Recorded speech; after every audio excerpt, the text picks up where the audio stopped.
Peraturan Pemerintah Nomor 12 Tahun 2023 yang mengatur kemudahan investasi di IKN Nusantara, Kalimantan Timur, Kaltim, sudah resmi ditandatangani Presiden Joko Widodo, Jokowi, Senin, tanggal 6 Maret tahun 2023, PP 12/2023 yang mengatur kemudahan investasi di IKN Nusantara ini memberikan sejumlah kemudahan bagi investor, namun sayangnya sejumlah poin dapat peraturan pemerintah tersebut berpotensi bahaya.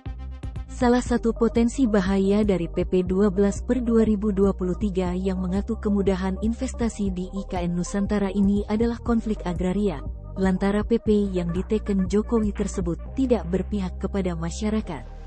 Sejak ditandatangani Presiden Jokowi, sebanyak 73 pasal di PP 12/2023 tentang pemberian perizinan berusaha, kemudahan berusaha, dan fasilitas penanaman modal bagi pelaku usaha di Ibu Kota Nusantara, IKN, ini sudah berlaku. Dilansir dari salinan lembaran PP yang telah diunggah secara resmi di laman Sekretariat Negara, Rabu, tanggal 8 Maret tahun 2023, ruang lingkup PP ini mengatur 5 hal, yakni perizinan berusaha, kemudahan berusaha, fasilitas penanaman modal, pengawasan dan evaluasi. Dikutip tribunkaltim.co dari kompas.com, dijelaskan bahwa tujuan diterbitkannya PP nomor 12 tahun 2023 adalah memberikan kepastian, kesempatan dan partisipasi yang lebih besar kepada pelaku usaha dalam rangka percepatan pembangunan di IKN. Sejalan dengan hal itu, PP nomor 12 mengatur sejumlah poin-poin yang memudahkan untuk pelaku usaha. Berikut rangkumannya. 1. Tak perlu tegaskan status wajib pajak. PP nomor 12 mengatur soal pelaku usaha yang tak perlu menegaskan status wajib pajak jika akan memulai usaha di IKN. Poin pengaturan itu tercantum pada pasal 4 ayat 2, yang berbunyi, pelaku usaha yang akan memulai melakukan kegiatan usaha di IKN dan daerah mitra tidak dipersyaratkan konfirmasi status wajib pajak. Kemudian, pada pasal 4 ayat 3, menjelaskan soal perizinan berusaha di IKN dan daerah mitra dilakukan secara terintegrasi melalui sistem online single submission, OSS, sesuai dengan ketentuan peraturan perundang-undangan. Selain itu, di pasal 5 diatur soal perizinan berusaha di IKN dan di daerah mitra yang tidak diberlakukan ketentuan mengenai persyaratan pembatasan kepemilikan modal asing pada bidang usaha tertentu. Namun, perizinan berusaha di IKN dan daerah mitra diberlakukan syarat kemitraan dengan usaha mikro, kecil dan menengah, UMKM, atau koperasi sesuai dengan aturan perundangan. Adapun yang dimaksud daerah mitra adalah kawasan tertentu di Pulau Kalimantan yang dibentuk untuk pembangunan dan pengembangan superhub ekonomi IKN yang bekerja sama dengan otorita IKN. Daerah mitra ditetapkan dengan peraturan Kepala Otorita IKN. 2. Izin HGU sampai 95 tahun dan bisa diperpanjang. Pada pasal 17 ayat 3, dijelaskan bahwa otorita IKN memberikan jaminan kepastian jangka waktu hak guna usaha, HGU, dan hak guna bangunan, HGB, atau hak pakai kepada pelaku usaha yang dimuat dalam perjanjian. Kemudian pasal 18 mengatur tentang HGU di atas hak pengelolaan, HPL, otorita IKN.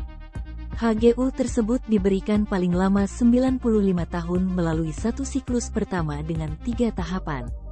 Tahap pertama adalah pemberian hak, HGU, dengan jangka waktu paling lama 35 tahun. Tahap kedua adalah perpanjangan hak, HGU, paling lama 25 tahun. Tahapan ketiga adalah pembaruan hak paling lama 35 tahun. Kemudian, HGU yang diberikan untuk satu siklus pertama dengan jangka waktu maksimal 95 tahun dituangkan dalam keputusan pemberian hak dan dicatat dalam sertifikat HGU.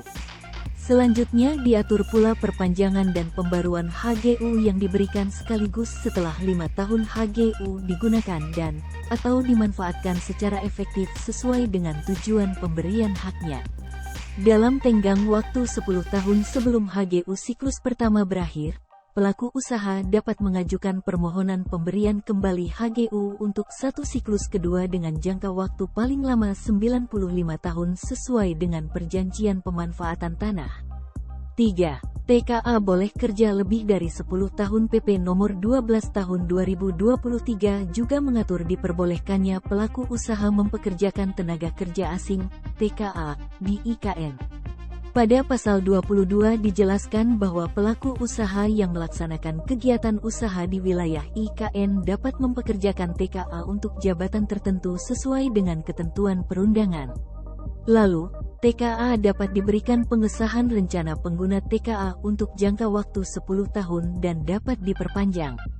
Pelaku usaha yang mempekerjakan TKA termasuk mereka yang melakukan pekerjaan proyek strategis milik pemerintah di IKN. Kepada pelaku usaha tersebut dibebaskan dari kewajiban pembayaran dana kompensasi penggunaan TKA untuk jangka waktu tertentu. Kewajiban pembayaran dana kompensasi penggunaan TKA bagi instansi pemerintah, perwakilan negara asing, badan internasional, lembaga sosial, lembaga keagamaan atau jabatan tertentu di lembaga pendidikan dibebaskan sesuai dengan ketentuan peraturan perundangan jangka waktu tertentu untuk pembebasan dari kewajiban pembayaran dana kompensasi penggunaan TKA sebagaimana dimaksud ditetapkan dengan peraturan Kepala Otorita IKN. Lalu pada pasal 23 dijelaskan bahwa TKA dapat diberikan izin tinggal untuk jangka waktu paling lama 10 tahun sesuai dengan peraturan perundang-undangan. Selain itu, dalam hal jangka waktu pemberian izin tinggal akan berakhir, jangka waktu pemberian izin tinggal dapat dilakukan perpanjangan sesuai dengan perjanjian kerja antara pelaku usaha dan TKA. 4. WNA dilarang beli rumah subsidi IKN sejalan dengan dibolehkannya TKA di IKN. PP Nomor 12 pun mengatur batasan kepemilikan hunian bagi para warga negara asing, WNA. Pada pasal 24 ayat 3, dijelaskan larangan bagi WNA untuk membeli, memiliki dan/atau menguasai perumahan sederhana di IKN. Perumahan sederhana yang dimaksud merupakan rumah-rumah yang diperoleh karena mendapat bantuan dan/atau kemudahan pembiayaan dari pemerintah. PP Nomor 12 tersebut juga mengatur mengenai zonasi penyelenggaraan perumahan dan kawasan permukiman di IKN. Ada 3 zonasi dalam penyelenggaraan perumahan dan kawasan permukiman di IKN, yakni perumahan sederhana, perumahan menengah, dan perumahan mewah.